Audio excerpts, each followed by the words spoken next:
இல்லை யார் யாருக்கோலாம் ஹக் கொடுத்துருப்போம். அது ஃப்ரெண்டாக இருக்கலாம், தெரியாதவங்களுக்கு கூட நம்ம கொடுத்துருப்போம். ஆனால் நம்ம அப்பாவுக்கு ஹக்கு கொடுத்துருக்க மாட்டோம்ல. அவர்கிட்ட வாங்கணுன்ட்டோ நம்ம ஏங்கியிருப்போம். தனி ஃபீல் இல்லை அப்பா ஒரு ஹக்கு கொடுக்குறதுன்றது.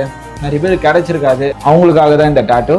ஸோ அதுக்கு முன்னாடி அப்பாக்காக எங்களை ஃபாலோ பண்ணிவிட்டு இந்த டாட்டூவை பாருங்கள். அலைக்கடலின் நடுவே அலைந்திடவா தனியே படகெனவே உனையே பார்த்தேன் கண்ணே. புதை மணலில் விழுந்தே புதைந்திடவே இருந்தேன் குறுநகையை எரிந்தே மீட்டா என்ன. டாட்டூவை பார்த்துருப்பீங்க. ஸோ அந்த கிளைண்ட்டும் இதை பேஸ் பண்ணி தான் கேட்டிருந்தாரு. ஒரு ஹக் பண்ணுற மாதிரி இருக்கணும் பையனை, அந்த டைமிங் அது ரிலேட்டட்லாம் கேட்டு அது ஒரு கவர் டாட்டூவும். சீரியஸான ஒரு விஷயம் என்னென்னா, அப்பாவுக்கு இனி ஹக்கு கொடுக்க முடியாமல் அப்பாக்கிட்டேருந்து கிடைக்காம இயங்குறவங்க நிறைய பேர் இருக்காங்க.